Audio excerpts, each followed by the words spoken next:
Sometimes I think to myself, you can't make this stuff up, usually when I'm elbow deep in engine grease or when the sea tosses us around like a ping-pong ball in a dryer. I'm Jonah, and I work as an engineer on the MV Sullivan, a cargo ship that's seen better decades, let me tell you. We haul everything from electronics to furniture from Yokohama to San Francisco. Most trips are as uneventful as watching paint dry, unless you count the swells that hit us last spring. That was a ride. But this trip, this one's been different. We left Yokohama under a sky so heavy with clouds it felt like sailing under a sagging ceiling. The forecast was clear, though, which goes to show how much you can trust weathermen. Darrell, the captain, is one of these old sea dogs who trusts his instincts more than satellite data. It's all in the smell of the ocean, he likes to say. This time, he just wrinkled his nose and muttered about bad tuna. The first couple of days were normal enough.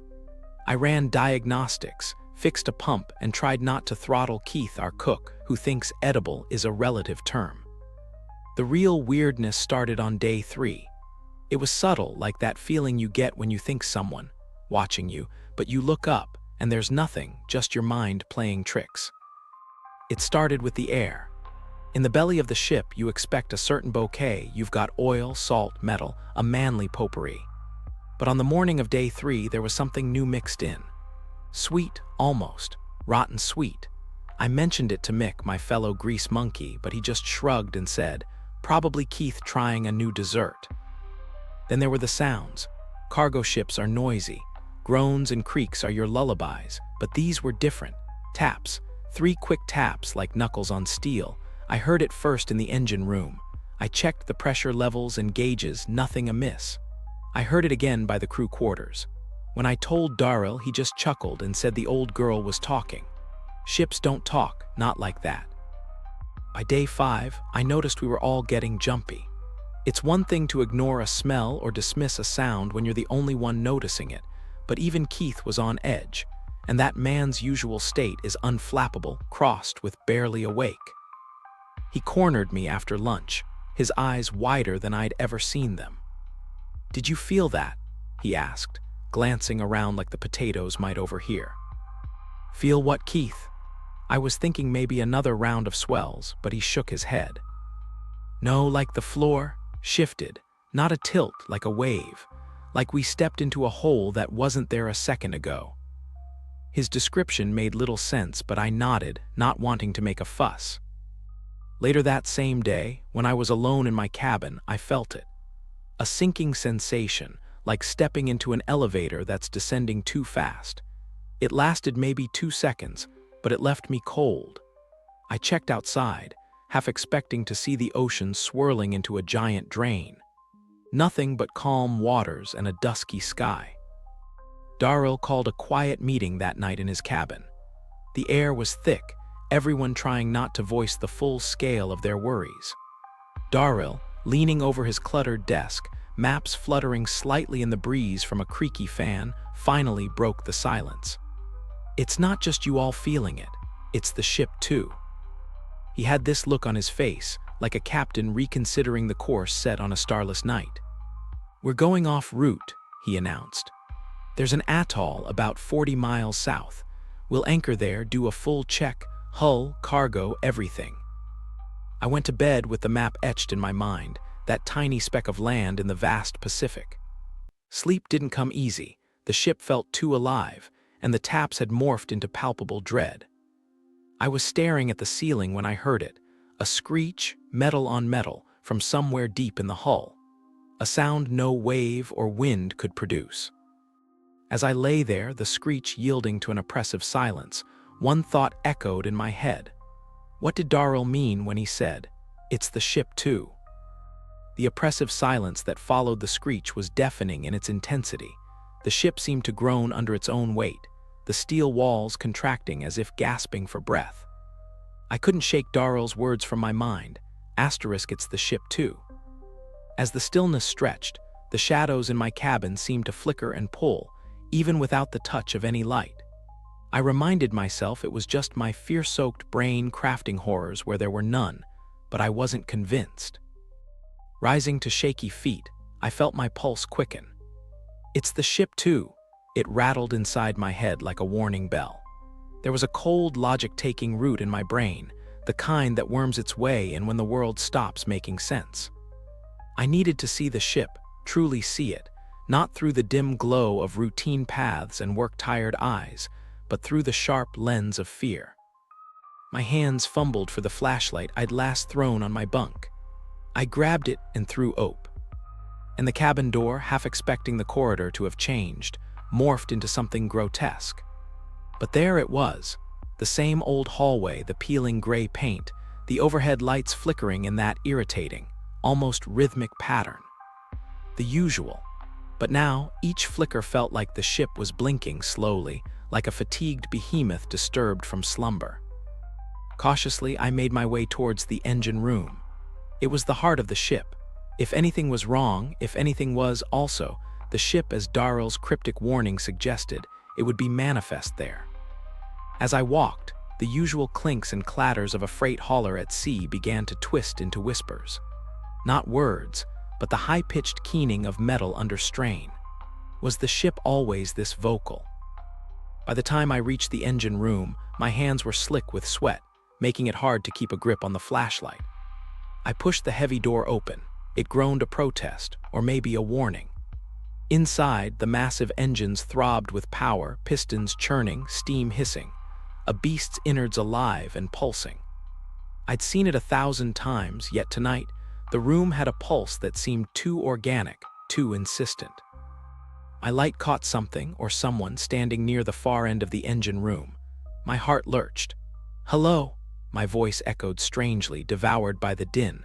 The figure didn't move, didn't even seem to breathe. Step by uneasy step, I approached, the beam of my flashlight trembling. As I got closer, the figure turned, and a chill wound itself down my spine. It was Darrell. He looked gaunt, his eyes sunken deeper than the last time I saw him, just hours ago. "Darrell, what did you mean? What's wrong with the ship?" He smiled, a grim, humorless curl of lips. "Can't you hear it, mate? It's waking up." "Waking up? Darrell, you're scaring me." "Not yet, but you will be. Listen, really listen." I stood next to him in the raw silence that came between the mechanical roars. And in these pauses, clearer now, was a sound unfamiliar and wrong. A soft, wet noise, like flesh being torn or chewed. I shone the light around frantically, searching for the source. Nothing but machines, oil, and sweat-soaked shadows. "It's hungry," Darrell said so softly I could barely hear him above the machinery. "It's been hungry for years, feeding off bits and scraps, but the husk is almost spent. It wants more. It wants us." I stared at him, trying to digest the horror he described, each word etching fear deeper into my core. The noises wrapped around us, a symphony of industrial digestion that now seemed sinister, purposeful. "But we need to keep it running. Don't we, mate?" Darrell's eyes gleamed with a mad desperation. I nodded, unable to speak, my throat a tight knot of terror. We walked back to our posts, each footstep heavy with the realization of our new, ghastly truth. The ship, now a living, breathing thing of nightmares, quieted as though pacified by our fear, savoring it. Hours, or maybe it was minutes later, I stumbled to what I thought was my cabin. A piercing shriek rattled through the walls, louder, closer than before. Heart hammering, I pushed the door open, and my flashlight beam fell on the wrinkled photo tacked above my bed, the one of Darrell and me, taken when we signed onto this cursed vessel. Except in the picture, Darrell's face was scratched out, violently scored by deep, dark grooves. A new sound crept into the blend of mechanical churn and sinister consumption. A laughing, cruel and quiet, right outside my cabin door. My hands trembled so violently that the light danced frantically, making the shadows twitch in a mocking dance. As I stood frozen, a cold realization washed over me. The ship didn't just want to feed. It wanted to haunt, to play with its food. And I was trapped in its steel-gutted labyrinth, an unwitting participant in a hideous game of survival. Every step I took seemed to echo into the empty corridors, a calling card to whatever lurked within the bowels of this forsaken vessel. The metallic walls, once merely oppressive in their cold sterility, now seemed imbued with a sinister intent. Shadows shifted subtly as the weak emergency lights flickered, playing tricks on my eyes, or perhaps not playing at all.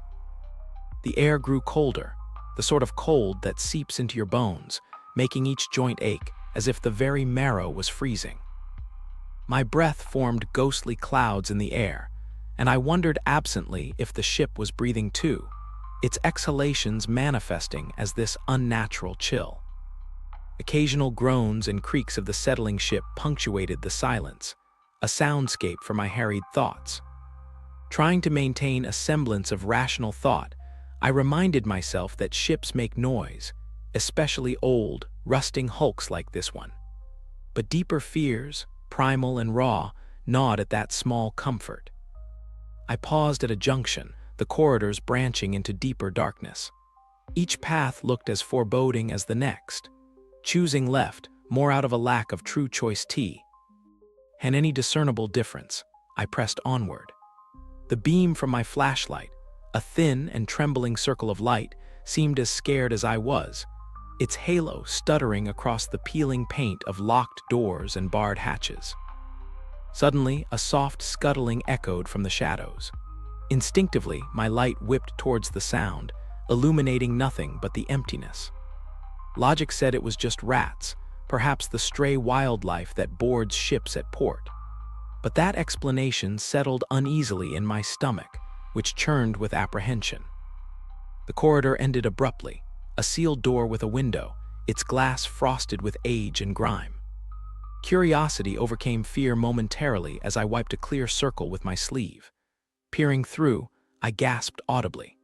It wasn't the emptiness on the other side that frightened me, nor the way my face reflected pale and distorted in the glass.